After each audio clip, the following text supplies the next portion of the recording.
Cool. So I think, yeah, Christina's proposal that maybe we could do a little round to see what we might generate, sort of a live dynamic agenda or something.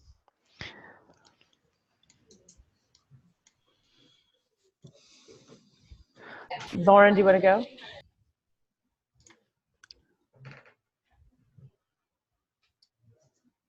I really have no agenda. I I think these meetings have just been popping off for the last couple of weeks, and it's been super interesting. So I'm just along for the ride. That's it.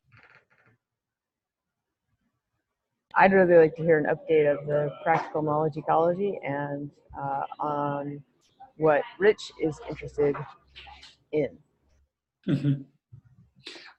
I was going to say ditto to Lauren's comment. I'm just kind of touching base during workday and having fun listening to everybody else's thoughts. And last week was very interesting and eye-opening. Nothing in particular. Michael? Yeah, I'm as usual riding the bandwagon to try and keep up with it. You know, like I learn what the hell's going on by having an ear to these events. My own situation is I'm hovering on the completion of 2 or 3 small but significant things, and I've got nothing much to do until they come in. So I'm pending and all ears and nothing much to offer. That's typical. Okay, well, I was setting up a meta map to maybe try and capture some of that, but the one thing I would say that maybe we could play some sort of little game, almost like a sum app style, even just as a test run with the people in this room. To get, if you haven't seen that tool, we could think through how we would change it in the context of maybe a RSF game that we could run in a Mattermost space. So that would be one thing I'd add to the list. And I shared the map in the chat.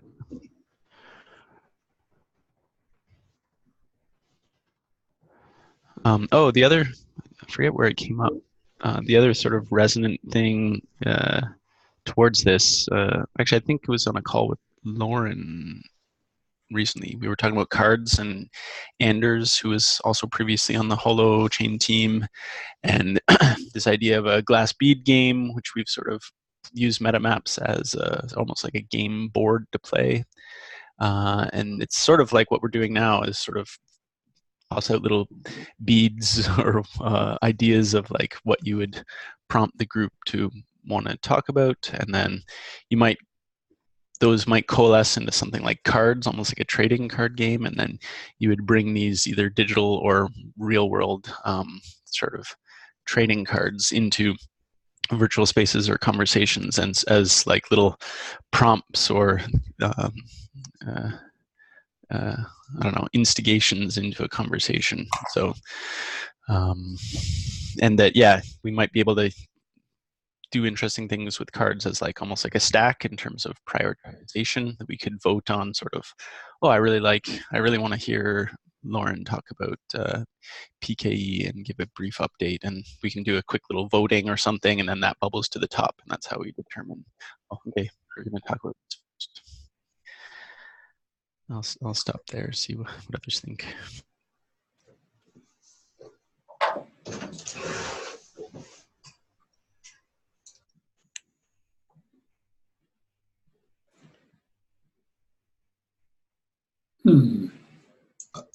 If I can briefly interrupt, because I'm going to have to leave. I've got a family thing going on that pulls me away.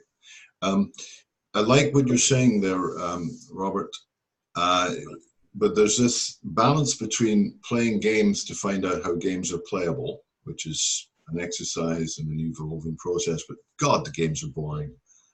You know, or the content level that is used to explore the tool, you know, it's maybe available to one but nobody else, you know, so it's not a balanced process, and there doesn't seem to be much power or energy in it, no initiative. It doesn't attract. It's like playing crazy golf. It's a silly thing to do, but the only way you get the experience is you're doing it, but there's no great satisfaction in it. So in summary, sorry, long-winded before I jump and run, I'd love to play with these things with material that matters.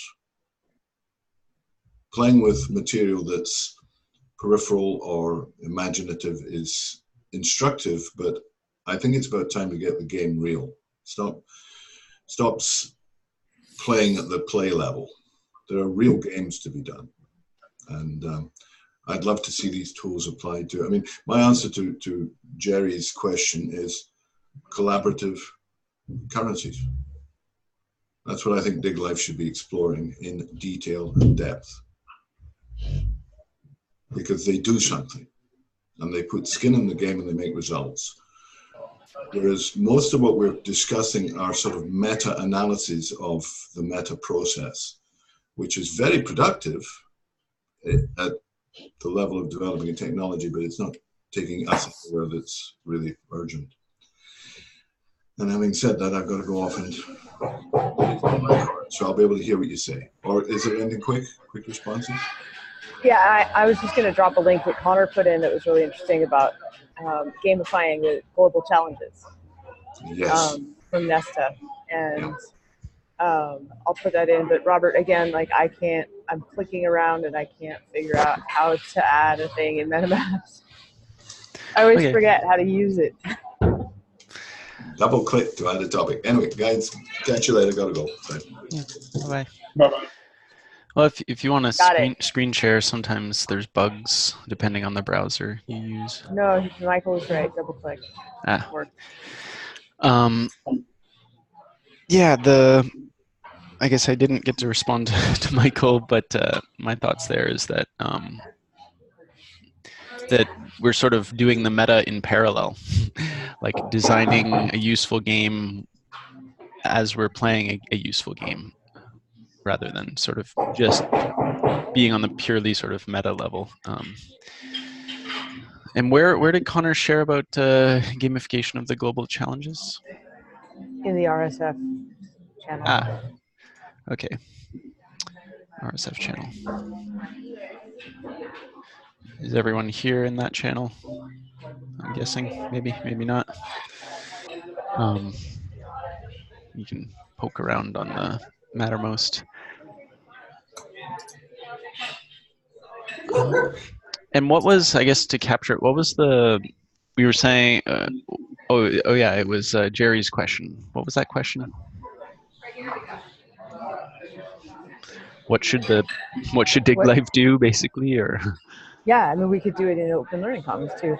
I have a Mocha sitting there calling my name. I will be right back. I'm in a coffee shop. Okay. Actually, I think we maybe briefly met last week. Rich, do you prefer Rich or Richard? I see both in Rich, yeah. Rich. I guess in terms of you doing a sort of little social networking game, I guess I'm curious how you found your way into, I guess, this space or Digital Life Collective, or who you met first within these networks. Christina put a gun to my head in a coffee shop and said, "You have to join." No, we got involved. Let's see.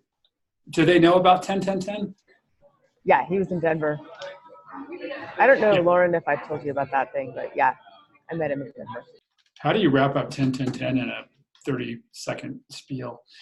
I'm not going to put that on record.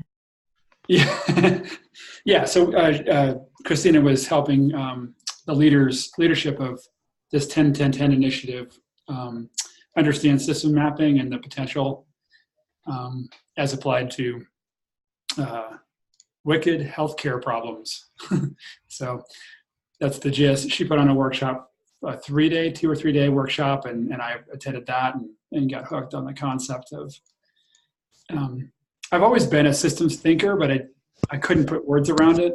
And now that there are tools that kind of support that thinking, it got me super excited. And so I've been trying to apply it to my work context. And Christina, I haven't gone much further than a network map, but I'm dying to figure out how to do it, how to apply causal maps to business problems.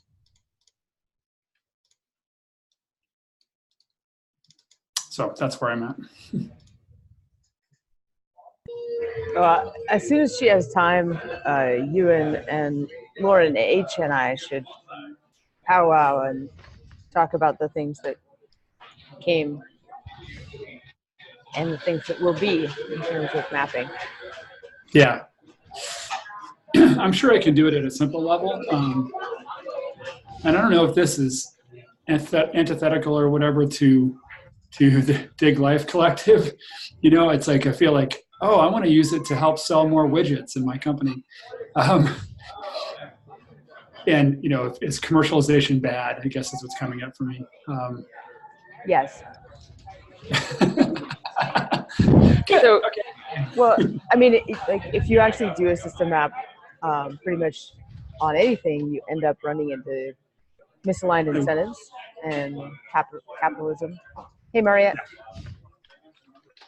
we're totally free-forming, and we tried to do a rounded agenda, and everybody was like, I don't know, I want this call to be normal and cool. But we have a meta map. All right, that's something. I like freeform. Robert, what's the question that you would ask for open learning commons? It's not really what would Dig Life do that Jerry asked. Let me go get what he actually said. I was trying to be a little playful with that sort of meme phrasing of what would something do, but actually, as a okay, I lost the thread on the Open Learning Commons, but I just wanted to bring to Mariette's attention that we've already sort of brought game design back into the conversation today, and I know that Lauren shared an idea she had about some sort of social betting thing, and makes me think of a game called Wits and Wagers, where it's a card game, but then you also have chips, and you can put chips on the cards that you propose. So I think it'd be an interesting sort of dynamic agenda setting game that we could make, where we all bring our cards to the table, glass speed game style, but then we sort of put some stake on our cards and sort of propose, I really want to talk about this, and maybe, yeah. Anyhow, that's. You could prototype forming tables at the same time, Lauren.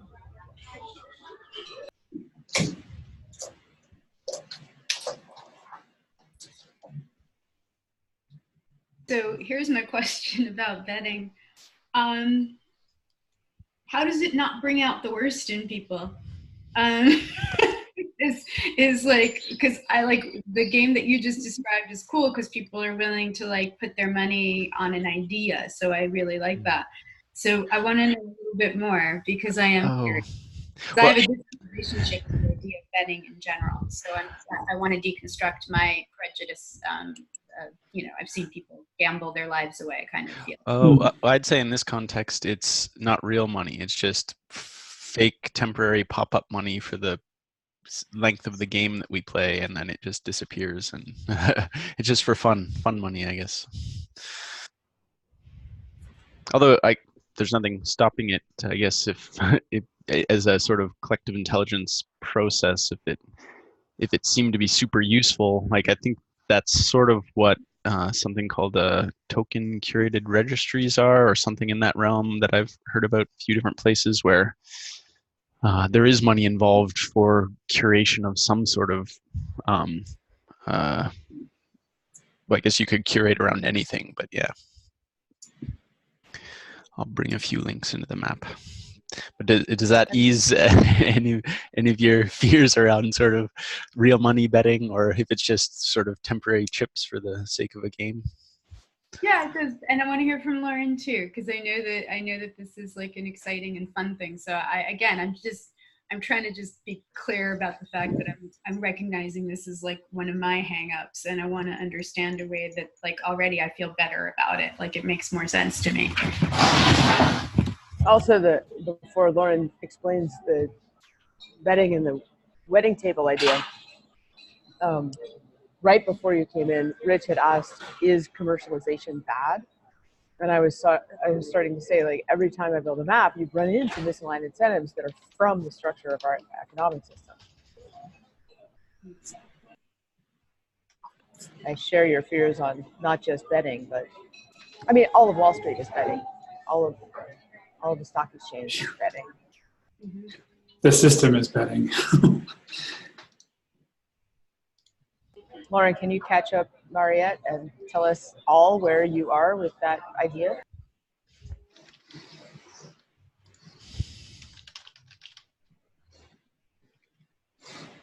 Not going through.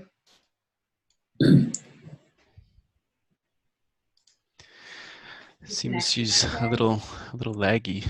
Her connection sort of. She can hear us though, right? We'll get a thumbs up in a second.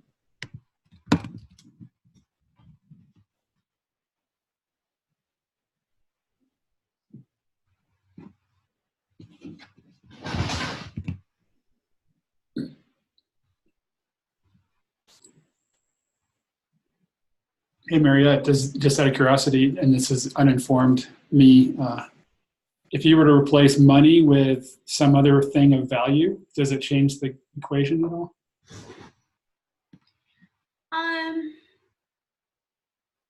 Yeah, it's a good question because again, like I said, this is like a very specific hang up that I don't think is necessarily real. But it, right, because gamification is something I'm like constantly espousing, and yet then there is always some level of chance and gamble and challenge, right? So, but the idea when I hear the word betting, that for some reason is the place where, you know, I get caught up. So I think that's when it comes to how would I diffuse that, I think you're right, to ask, you know, either is it money or is it that one person, I mean, again, if one person wins and other people lose, maybe it's not as interesting to me. But if things got funded through that, that would be good. You know what I mean? Like I could work with money if I thought that it was working in a way that then distributes it in a way that everybody gets something for the participation. And maybe somebody gets more or somebody gets really funded for a project. Or both win. Yeah, just because that's the, again, and like we haven't been able to hear from Lauren yet. But as soon as we can, then I have a feeling it's going to get just as light and breezy as she is and wonderful. Like I know that there's something wonderful in there. I just, now it's unfortunate that the questioning kind of came when the technical stuff kind of I'm sorry, we should wait and hear from her instead of filling in the gaps. No, that's a good question though.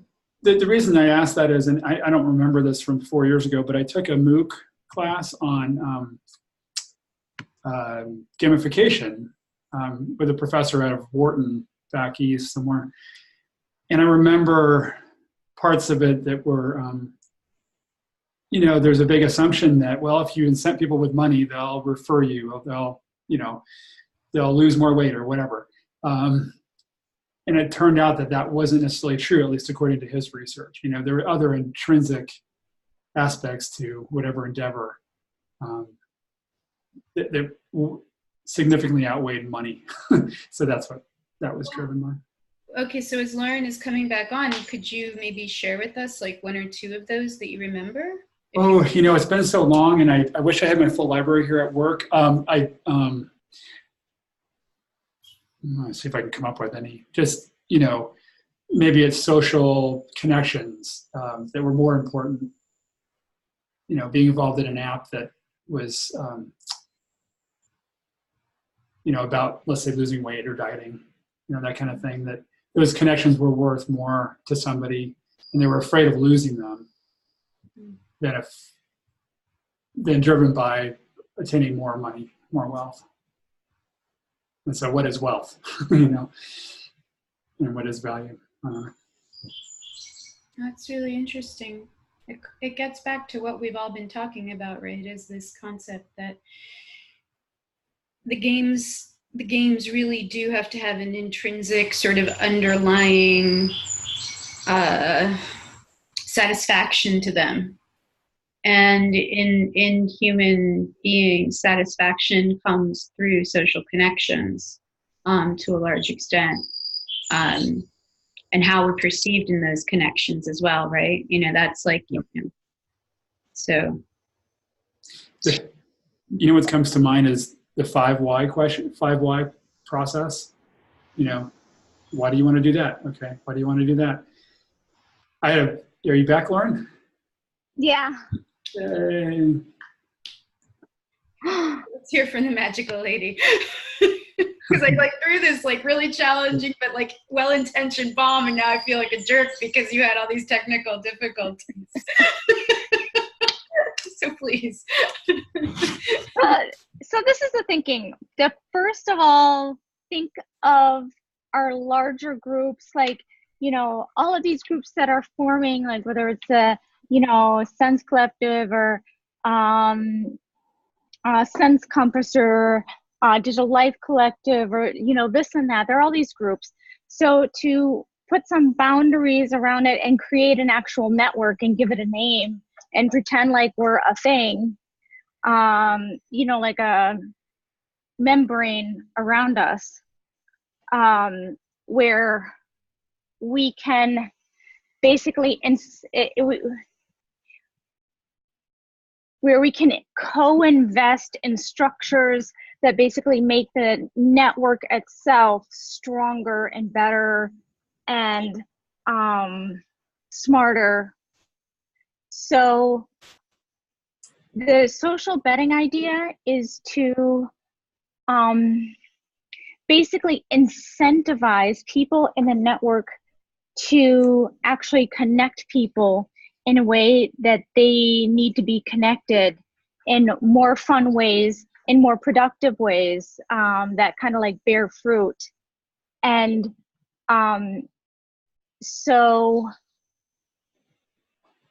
what I'm trying to do is to be able to make visible who is actually doing quality connection. How do you measure that? How do you measure quality in terms of connecting people? What do the people have to do or to experience in order to be a success? And then making that network weaving something that's important and acknowledged, like a thing that is incentivized, because otherwise people who do it never kind of get credit. It takes up a lot of time and energy, and it's not like a profession, and it's not like a lot of times it's kind of like women's work or just stuff that's critical to a network but not seen or really acknowledged. So so the idea is to, in my group, we have people who consider themselves network weavers, but maybe who knows if they just see themselves as that way. Some people just kind of see themselves as emotionally intelligent and others don't. But how do you actually make that visible? How do you measure that? How do you figure out who is actually emotional intelligent? And how do you measure that? And what kind of rewards and incentives do you put for that? It's basically thinking about the outcomes that you want to have happen, and then figuring out how to measure those and incentivize those outcomes of social engagement and putting people together and matching people to the right people and work. Emotional intelligence, though, seems something like so dynamic. It depends on what you ate last night, how much sleep you got, what has your attention, are you able to actually engage? It's like it's a verb. Emotional intelligence is something you can practice, but it's not something you have. It's not something you store up, because even people with a lot of capacity for emotional intelligence don't always display it if they're triggered, right? So it goes away in a second. It's a very hard thing to measure.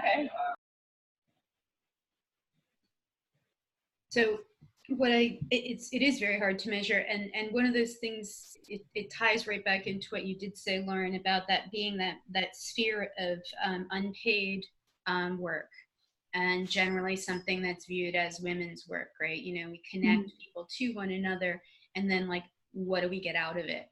Or like somebody's building culture inside an organization through this emotional intelligence, and like, thanks very much, you know, we got rid of your actual job, and so then you're gonna, you know, you maybe get downsized out, and then the next thing that happens is, you know, we don't have good culture, but hey, you know, the metrics look good, you know, the financial metrics. And so when I was at Transform in San Francisco, there were these wisdom economy cards that Meta Integral brought.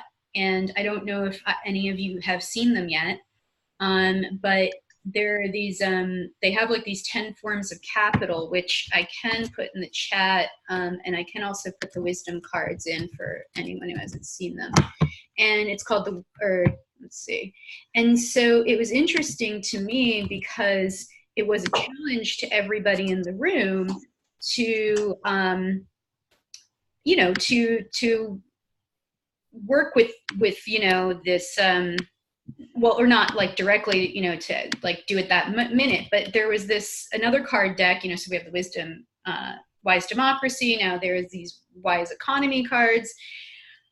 And I couldn't tell yet if it was broccoli, you know, covered with chocolate kind of thing, you know, again, if it was really gamified enough. But what I liked about it was that it brought things to attention in a really strong visual way, right?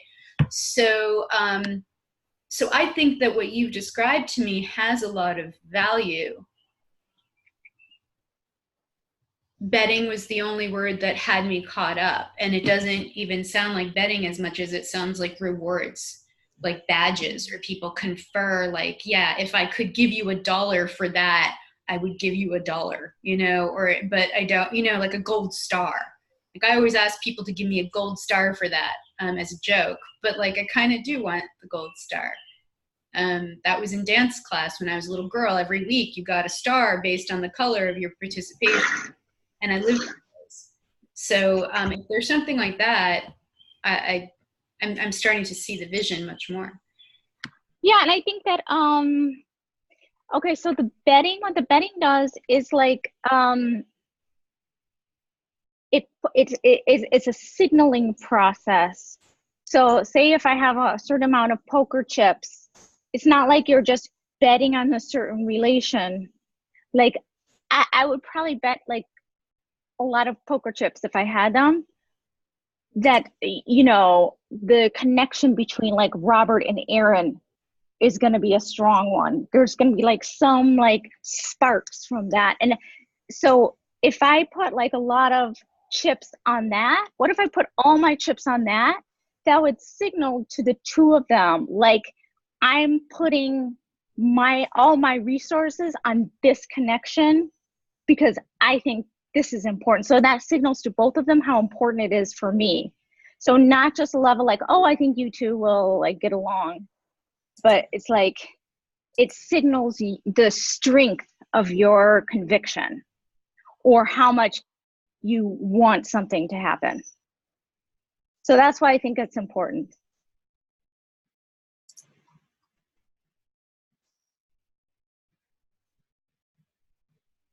Now I get it and I love it. Well, so how do we actually prototype it? Let's do it. Yeah, so what I think we should do is just is just to do it, and just to like do it in a really crappy way and just continually improve it, because I don't know how you do it. But I think we just should just think of something and just kind of get it started.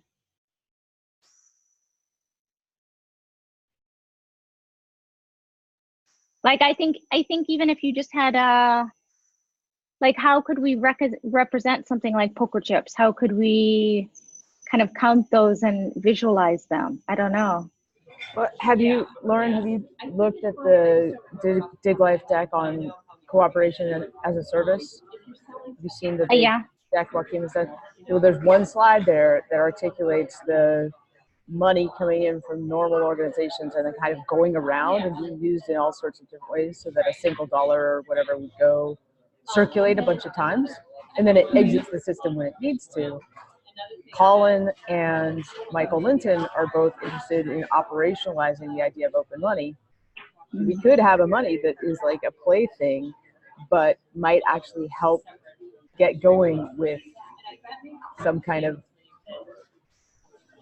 network currency that is within the network that you can translate if needed into fiat. Like we could just each start off with a certain number of points or whatever, and then see who's gaining and who's losing. I mean, it doesn't have to be like, losers, but just, see who's actually like gaining more chips as they go along. One thought to, I guess, make it a little meta or tie it into what we're doing here, in using MetaMaps as a potential game board, or something like MetaMaps as a potential game board. You'll notice I typically always put the people in the room as like little play chips here, or like little people. So we could bring in a form of potentially graph analysis to this, where I could say, here, this is me. I vote on. Well, yeah, I realized that the way we're talking about chips could also be seen as voting, and just voting. There's lots of different voting systems, and some have, like, you have a certain quantity of votes you can provide. So you don't, I guess you could take the like toxic betting sort of angle of it out by calling it like a voting system. So yeah, maybe I would vote on this and then type in, I give a score of 4, and then we use the sort of edge weight as a graph analysis means of playing with sort of a voting game. And obviously something like RSF could fit in here. But yeah, that's just some of the thoughts I had on that. But we could do it now if you wanted to on the map, and then we could vote on what we want to talk about next, or what direction we want to go. You don't even really have to draw edges in this way that I've done here. I'll just delete that. You could even just show your sort of desire, or maybe a connection. Maybe I want to say, okay, I really want to make a connection between Rich and Connor, and therefore I'm gonna like put my little piece here and say, like, I really like, I want to promote this connection or something like that. So yeah, I feel like there's lots of different ways we can play with this idea. Whoops, I just So deleted. of course, then the question is, how do you evaluate the success of that voting? Like Rich and Connor, how do they let you know if that was somehow successful? Yeah, well, I guess my personal perspective on there is a couple of things. One, yeah, I guess as part of the game, maybe you would almost attribute back to all the people that put their vote on that connection, and if a meeting ever actually did happen, or maybe it happens in the context of a live call with breakout rooms where like you're sort of forced to go talk with that person, but then you'd come back and feedback onto that specific occurrence that actually happened and give some sort of feedback, and maybe even type into the edge connecting the two sort of comments on the call, what came up, what insights came out, was it good, maybe emotional feedback, things like that. But the other thing too, like, is if it's not a good connection, right? You don't want to say that. You don't want to be like, I actually didn't like that person. Yeah, and that's the thing about like actually being able to see it is that people won't say that. The social Right. taboo around saying, and it's so nuanced. Like, you could like somebody and really not enjoy how they presented themselves right then.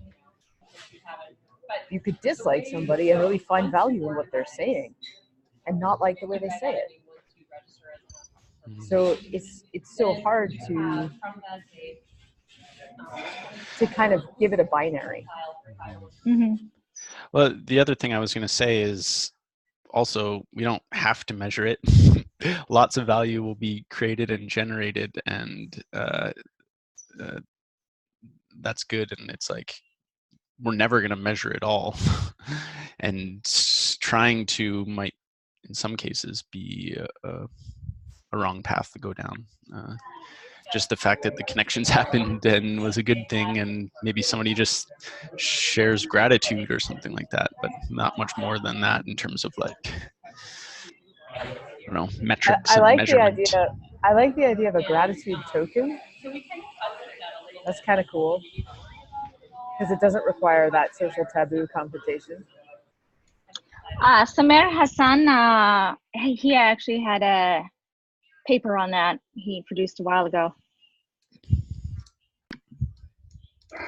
One thing I'd like to say that now is coming into my mind, like in March, I went to a conference. Today, and I got some business cards. I would say that today, this morning, I finally shared those connections with someone at Just One that was the right person, etc. Because these were something to do with like, you know, like sales or whatever, and I just didn't like, that's not my thing, and I knew the person who was doing it was really busy, and so I waited. And then all of a sudden now I'm like, oh, okay, it seems like a good time, and the other person was like, oh, it's a great time, thanks so much, you know. Sometimes certain connections will make the introduction, and then it takes a while for those to actually come to fruition. Mm-hmm. And so the development can take a while, and it can be like, oh, I thought this connection was cool because we're working on the same thing. Or, oh, now this connection gets a different kind of gratitude marker because now it's resulted in a project together. Or, oh, this person just gave me great information, and thanks so and so for introducing them, because now it's, you know, 6 weeks or 6 years later, and that really turned into something. Because timing is a very big part of that, and that's, you know, that's interesting as well, you know. I come back here to how do we, Joaquim always comes back to how do we keep it in the flow? Because there's no way that you're going to, like, at the end of the day, fill out your timesheet of how many gratitude markers you owe to the different people you interacted with that day. So it has to be something that emerges from having conversations in an augmented space. And then if people aren't there, how do, like, then it's the platform problem of like, oh, well, not everybody's using that augmented space. So how do you, I don't know. I don't know. I mean, the plugin, right, could be that kind of a simple thing that plugs into a variety of platforms. And in that regard, too, what I like about it is that it gets to the thing that you've talked about lots of times, which is reputation and trust. And so if it's looked at as, you know, perhaps again this way of helping people build reputation and to see what people trust, that's, you know, that's interesting. And if there is negative feedback, like, oh, I met this person and I don't know why you introduced me, maybe that's a sort of subordinate function that's not necessarily public, but that you could like lose a token for it, but you wouldn't, you know, you would know why, but the public wouldn't necessarily know why. So we're not shaming people for things not working, because again, and that's dicey too, because again, if like I introduce Robert and Christina today and somebody's having a good day and someone's having a bad day, that thing, you know, that thing. So So that is interesting, and I'm not sure about where my head is on that. Maybe the other dimension too is it's not in terms of like I don't even know what to call the verb of sort of introducing people or sort of an almost like a super collider on the breakout call or something like that. But that maybe it's more well defined than just this sort of completely open ended. Hey, I just kind of felt like you two should talk. Maybe within the context of a game or a facilitation process that you sort of say, well, this is why I sort of want you to have a chat, and this is what I think you can accomplish, and maybe you could almost define a goal for that chat, and then they could reflect back on it to be like, well, we did or didn't accomplish what you challenged us to do. But this is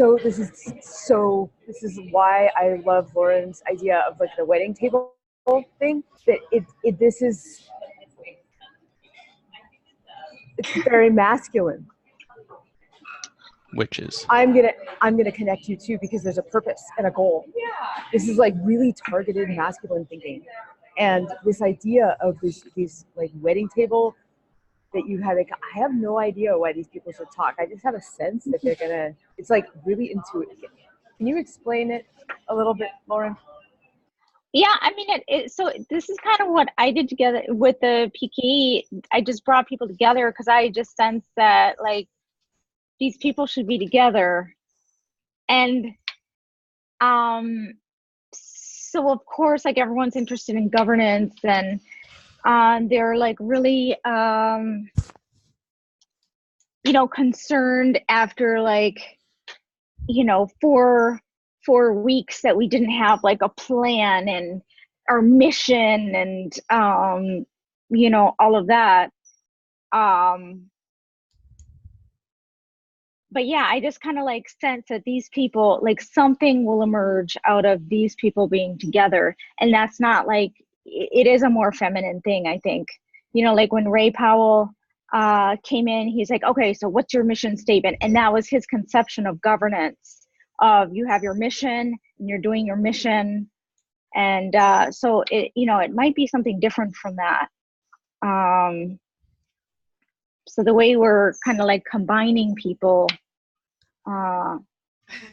maybe we don't make those assumptions. I don't know. I think it can also be a both and here, that we intentionally play both types of games. It's not like we constrain ourselves and say we only play these mission driven games. It could also be the more open ended wedding table versions, and we sort of polymorph in and out of these different modes together. Because I proposed the one just because it seemed like maybe in a masculine way, I don't know, we wanted to be able to measure something, and that if we were a little more clear in some facet for a certain type of game we play, then doing a little bit of measurement might be easier if that's what we wanted. So I think maybe is something just something that I'm thinking about is like for this betting idea, for me to just kind of use my intuition and Alexar's kind of guidelines on what he thinks the team is needed to figure this out, put them together in a Zoom room and see what kind of documentation you get from that conversation, and see whether that sparks something or not, that conversation. I think that this is also like in the same vein of, are we going to be goal driven and purpose oriented and like very creative and yang male, or are we going to be like really receptive and open and female? Like if you're trying to form a team to a purpose, be explicit about that in the table setup. And if you're trying, because there's a whole bunch of people that I would love to talk to and I would never want to be on a team with, right? So that sense of how do we,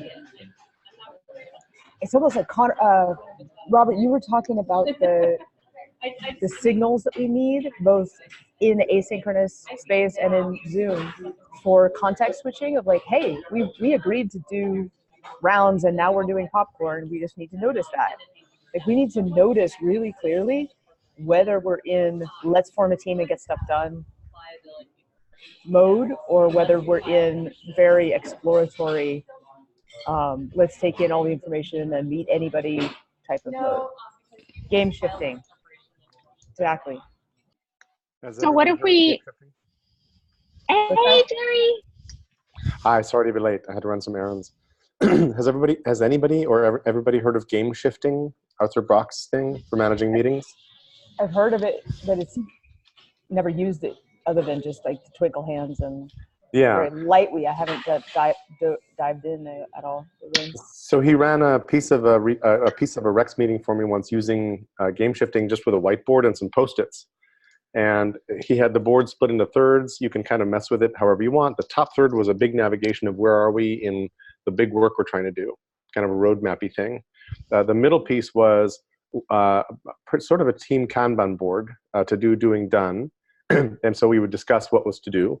And then the bottom was a choice of protocols. And he did a very cute thing, which is as our conversation melted from one person has the floor into popcorn into whatever, he moved the Post-it from speaker to popcorn without saying anything. He just kind of shifted it. And the idea was that the board would help you know roughly where you were, help you shift between modes, and then also I can easily envision this as an iPad app that would let you fold in power tools. So, hey, we would like to do a deep dive and do some, matrix analysis or some this or some that. And then you could have modules that plug into this framework that then let you run a meeting in a particular way or run an exercise or hunt through a variety of icebreakers, whatever. It'd be really cool. I had a desire to create an open source version of game shifting and just put it out there, but I'm not a coder. Yeah, talk time plus rapid sense making. I have a template set up my plus, I don't know, some sort of integration of like the to-dos that you want to actually like at the end of the meeting, they should collapse onto a board that is yours or your team's, whatever. Maybe into a dynamic map of some sort. That's completely possible, yeah. I'm just saying. I love this idea. Let's do it. Wireframe it out, Jerry. So, what I also think we could have are signaling of, like maybe you're putting people together and you put them, like I'm just looking at this map here, maybe we would have like a territory or region that was just like topic quest. So people would know that they're just like at this like little wedding table to explore a particular topic. And then, so that takes off the, so you have like different betting mechanisms depending on kind of like what you are intending to happen. So you can just put 8 people together and have them explore a topic because you think these people would be like fascinating to give their input on this topic. Or you have a specific goal in mind. You were trying to do like a specific thing and you think this person and that person talking together about ontology can accomplish this specific thing.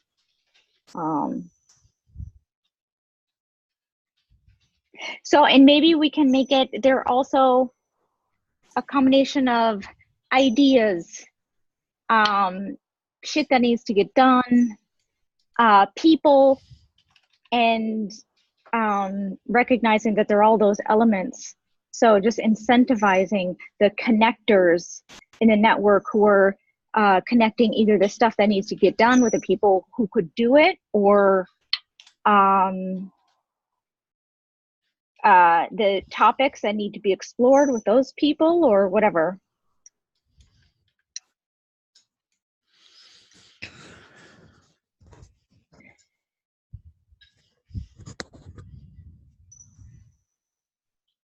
Rich, can you talk about some of this? Are you still there? Can you talk about some of this from like a sort of the facilitation and engagement point of view? I don't think that a lot of people here know your background at all. So. Oh boy, I wish I was more adept at the what you're asking me to do.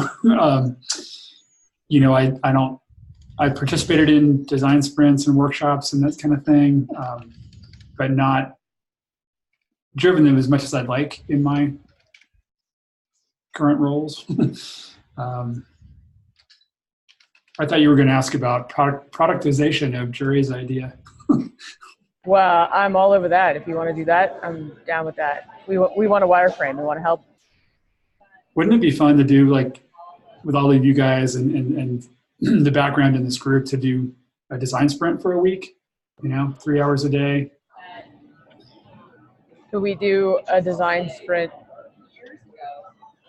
for 7 weeks? That's 3 hours a week. Sure. The time box is a little bit broad for it. You tend to shoot for something that you don't think through too much and overanalyze. I don't think we'll think it through and overanalyze. It's just like getting 3 hours a day from this group is going to be really hard. Yeah. You can. I've got a friend who does this a lot. In fact, I've tried to get him in the Dig Life channels, and he's gotten kind of interested. But he facilitates these a lot for Pearson Publishing. Mm-hmm. He's a UX designer there, and they've come down to the conclusion that most people don't have a full week, have 4 hours a day, so they're doing it in 3 nights, kind of thing. So there's chances to do that as well. Interesting. What about could we do a weekend retreat, like a 3-day hackathon? Maybe we could have like a space in Portland, a space in Toronto. So, have you guys ever heard of the Global Service Jam? It's I don't facilitate these, but I organize them, right? So I helped run 2 of these back in Denver in 2012 and 13, just because Denver didn't have a group. But these guys in Europe are all about service design, right? They're government agencies, they're whatever facilities. They're way more up on service design than I think we used to be.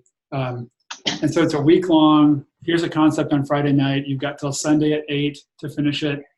But you compete against 80 cities and 40 countries. It's the most fun thing.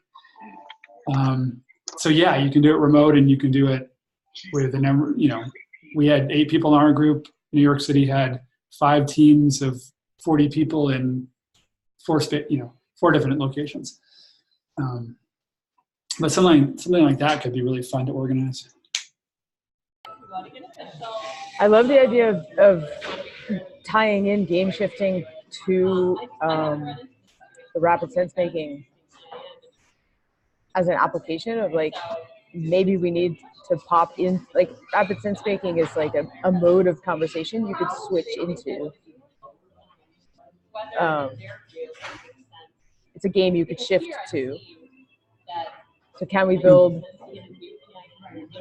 a lightweight thing, maybe off of the existing talk time application, that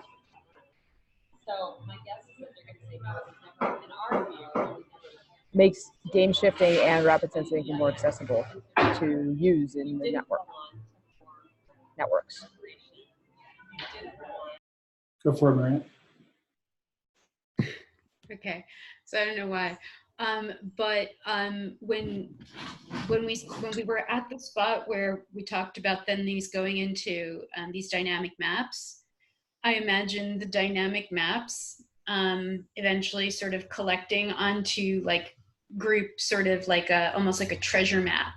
So, like, maps within maps, that kind of thing that MetaMaps does, or these other maps do, but a sort of graphic GUI sort of thing that would make it feel really exciting as well. So if somebody's, like, really motivated to be into what the groups are doing, that's one thing logically.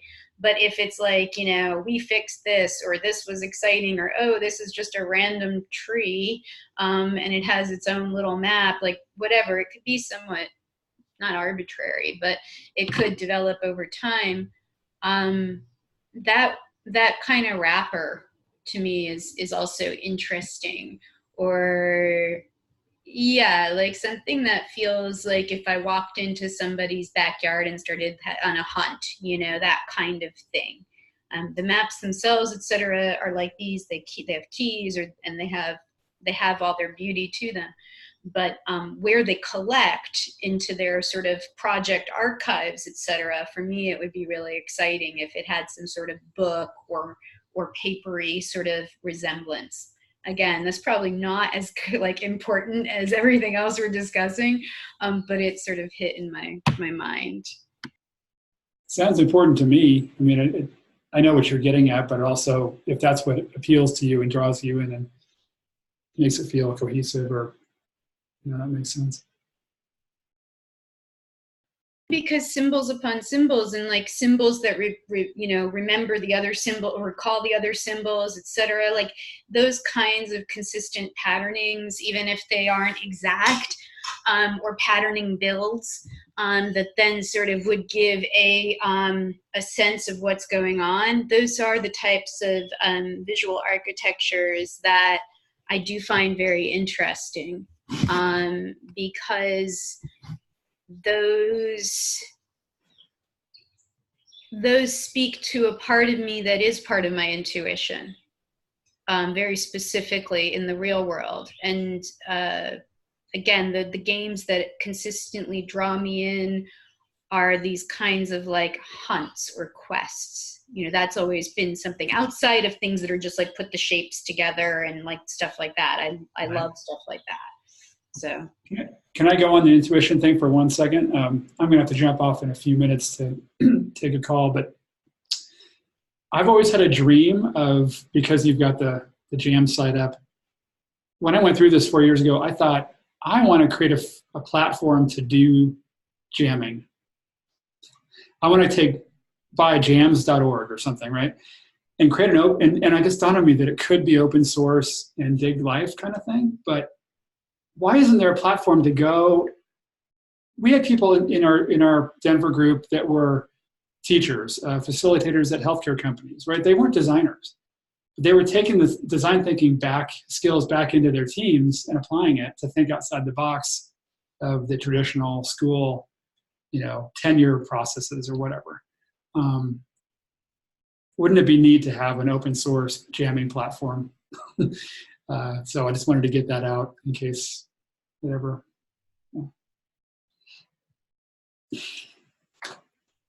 Now I see why Rich is here. I just wanted to add that I really like playing with the boundary between work and play, meaning that work should be playful very often, but sometimes can't be and needs to be really pretty serious. But having at hand things like jams that you can say, okay, great, we've tried the serious approach long enough, let's just go play on this for a while, I think can be super, super useful and motivational and productive. So it'd be fun. Cool. There's a bunch of educators who say that kids want hard fun.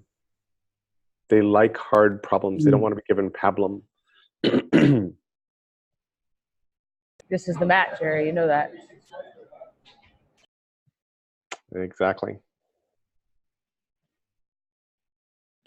So in terms of the game shifting is such a lightweight facilitation thing. Rich, is that something that could go into the jamming idea that you have?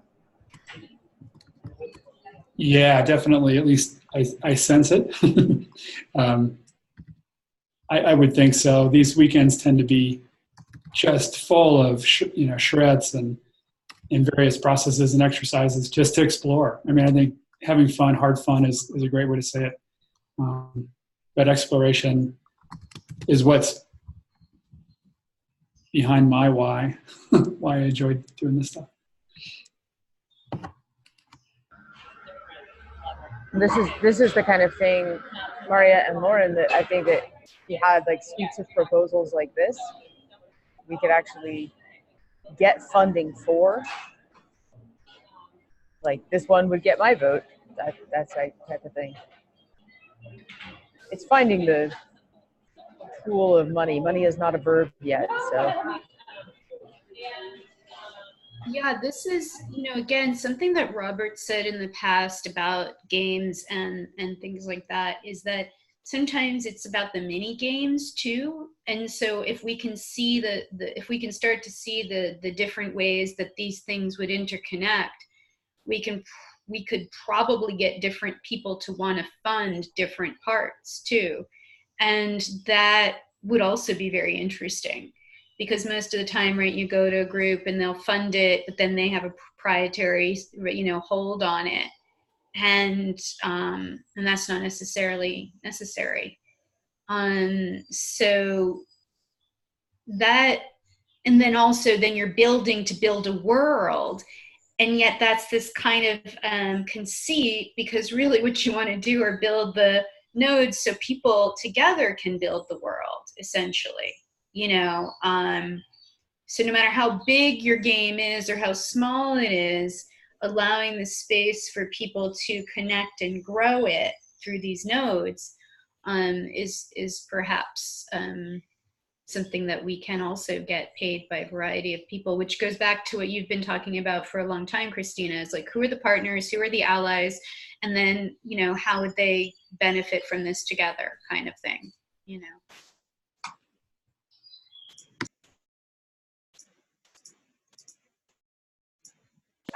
I think that I'm just going to throw this out there as an idea. We have these kind of like weekly meetings. Maybe we can create a federation of meetings where one problem is solved each week, and it goes through like from Sunday to Saturday or whatever. It just keeps on going to the next meeting, and people like continuously make sense of it, and you record kind of like who's done what, and then they at the end of the meeting you hand it off to the next meeting, which is further along. But then you also record the process and see what happens as a result. So you actually have proof of what you've done. You kind of, you actually make, like summaries of 5 minutes in terms of like the process and what you were able to do and what innovations occurred each week. But that's actually documented, and you can use that in order to get paid work solving problems that other people can't solve. So it actually could create, it's not only just solving problems, it creates artifacts that show how you've done this. So Yes, I know. imagine coming into like a very detailed conversation and like jumping in and trying to get the gist in 5 minutes, and then taking it and going into detailed conversation yourself, and then somebody else taking that and going into the Jerry, this is the map as a boundary document type of artifact. The handoff process would have to be really, really well thought through, or you will end up with complete lack of understanding and chaos. Right. You can't, like, coherence among a group is so hard to get. Just like, do we really all understand each other here? Do we understand the full depth of what each of us are talking about? And then trying to hand that off to groups who don't even know each other and don't have the same lexicon. And this is where Scott is talking a lot in the Digital Life Collective. He's at Kenobi about ontologies and really clarifying definitions before really embarking on work together, so that we know what we mean when we say that or this.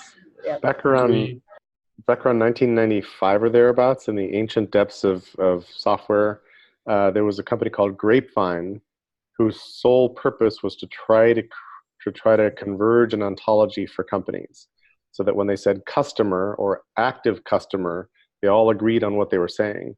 and they didn't last that long, and that was their only purpose. It was just like, and you would feed that into other sorts of things like database design and so forth. But they recognized early that we don't all mean the same thing by the same words. It's really interesting. I saw that once at a Blue Cross Blue Shield of Missouri, where I had a project and had to figure out how many subscribers they had. And I got to go to the basement to this huge room that looked like the Indiana Jones vault at the end. And Lurleen States pulled out a mimeographed form and started filling it out and calling out to her colleagues for different numbers to put in different cells to figure out how many subscribers they had. It was amazing. And scary.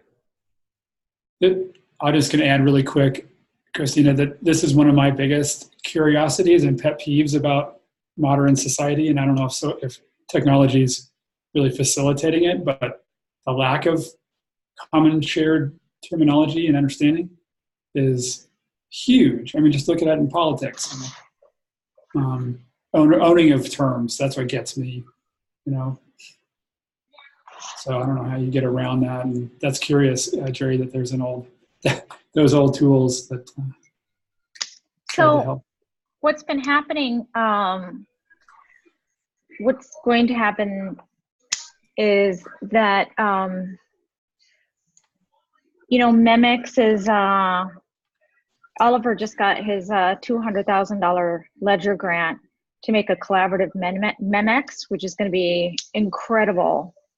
And Johnny is kind of facilitating a partnership between Memex and Kendra so that people can use the tagging of Memex to come up with common ontologies to work between groups.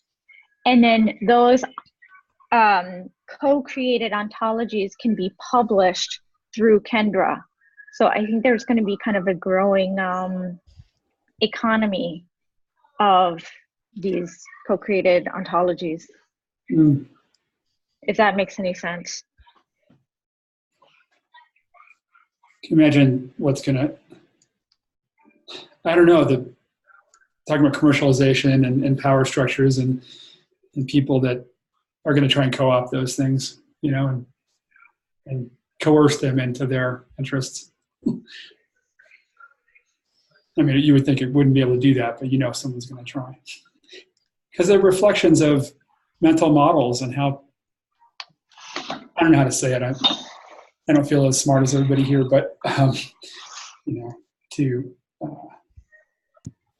I've been curious about this in design thinking that how do you shift somebody's mental model?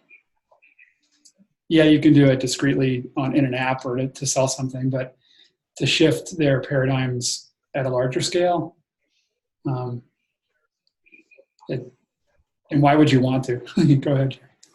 So, Rich, I think you're landing on the battle of our times. I think that what we're seeing play out in this electoral cycle and the rise of the alt-right across the world, and Steve Bannon building an institute and an Italian castle to run it, is open warfare over language and over how we see one another and over how we see what's possible, what we believe together, herd mentality, a whole series of other things. So I think that open, earnest attempts to arrive at common language will be consistently and brutally undermined by brilliant uses of fear and manipulation and spin and fake news and whatever else.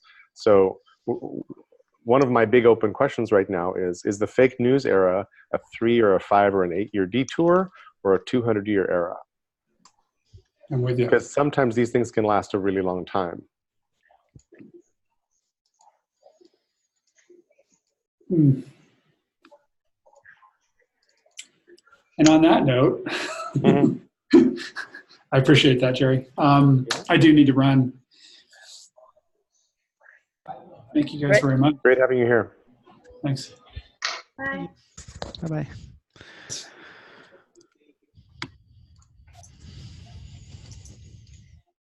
One thing I wanted to add about us talking about sort of sense making and sort of like forget how Christina referred to it, sort of like edge artifacts and how we weave maps and sort of mental models is, I think, things like language is always evolving with slang. Like we're never going to have to reach a point where we stop sense making and go, oh, now we all totally have complete shared understanding. So I think some of these potentials for ongoing calls or things like that is like doing the work of continual sense making and getting on the same page and that sort of thing. Yeah. You know, I had a talk with Eric Harris Brown, and he was saying that the foundation for innovation is like Legos. It's the little prongs on one side and the holes on the other side that allow you to actually put stuff together. And that's kind of what you were talking about, Christina, of how do you get some work done and then hand it off to, you know, another group that they can actually make sense of it. And I think that's actually like a fascinating question that would be really worthy of answering it. And how do you get groups to work together? What kind of documentation do you have so that people can more easily work together in a network? That's something that we've been working on too, creating templates for memorandums of understanding, so different groups to kind of reduce the friction of working across groups.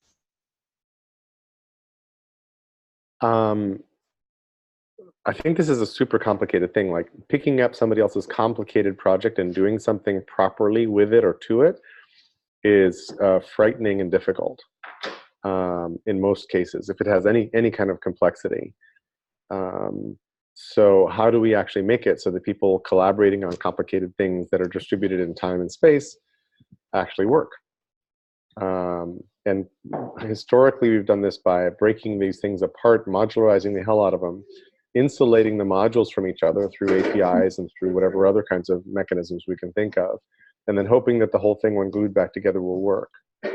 And a good example of when that breaks actually is the Boeing 737 MCAS software problem, where they were busy putting fixes on top of fixes, and then they changed something, and then they changed something else, and before you know it, they had a catastrophe in their hands. A serious, stupid catastrophe.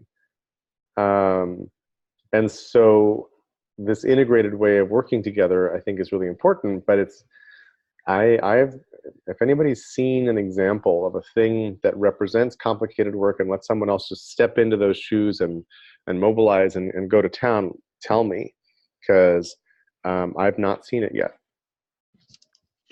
Maybe one important thing is to have a facilitator, a human facilitator, who knows what's going on, to send to kind of the next meeting or something like that, to explain things and direct. And then someone else provides that to carry it forward, another facilitator. Yeah, humans for handoffs I think are really useful. And then I think that GitHub is remarkably useful as a model for doing this. You know, and GitHub has the fork and pull model, so anybody can fork an entire repository of somebody else's work. Like you can copy the whole damn thing to your machine, do anything you want with it, and then you submit pull requests. And it's up to the author of the original work to decide, yes, I'm going to include that or no. And if everybody's kind of in the flow, it can be super productive. And there's people using Git for writing books, getting comments on, you know, on chapters, et cetera, et cetera, et cetera. It's super interesting. So fork and pull I think of as one protocol or one architecture or one process for doing this thing. But if you're going to fork an entire repo and it's really big and thick and complicated, that gets really difficult as well, I think. I think maybe, you know, of course, what we've been discussing a lot is, say, in a network, you have all these groups, like the mapping group, and we're trying to kind of like define ourselves in relation to other groups or other people. Like, what can we do as a group that no other group can do? So maybe some exercises will help us do that, to show this is what this combination of people can, the kind of problem that they can solve or what they can do together. And that kind of brings you the ikigai of each group.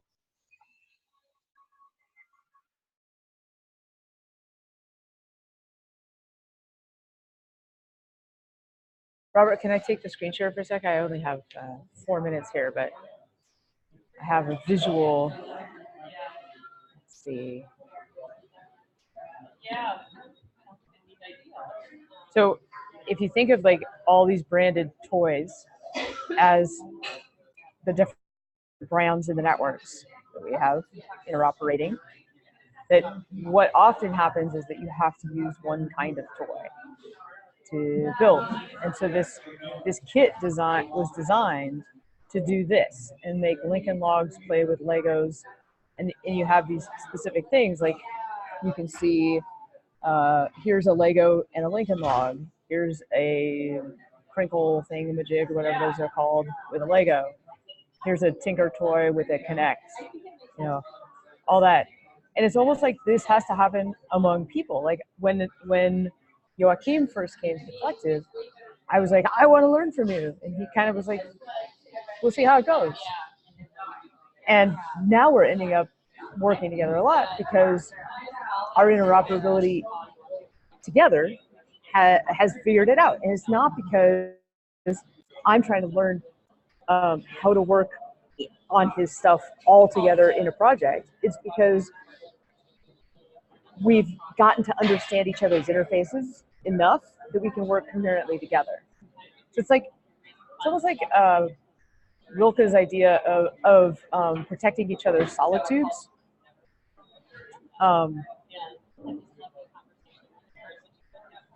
We're fundamentally alone as humans. And to the extent that we can find the ability to connect with others, like just doing that between one human and another is really, really, really hard work, to the extent that you can talk about it as the only thing we can do is protect each other's solitudes. So like really respecting where other people's sort of competencies are and where you shouldn't be trying to do teamwork there, that you should just be letting them do what they want and then figuring out how to have it emerge within a team. So what is, like if you use that 3D set, like what's the 3D set we need for people and what's the 3D set we need for teams? And I got to go to the Sense Compass advisor call. Ciao. Thank you. Um, I think a bunch of us need to be going, so maybe this is a good place to end. So awesome. The map has a whole bunch of stuff, so go dive in later, and so will I.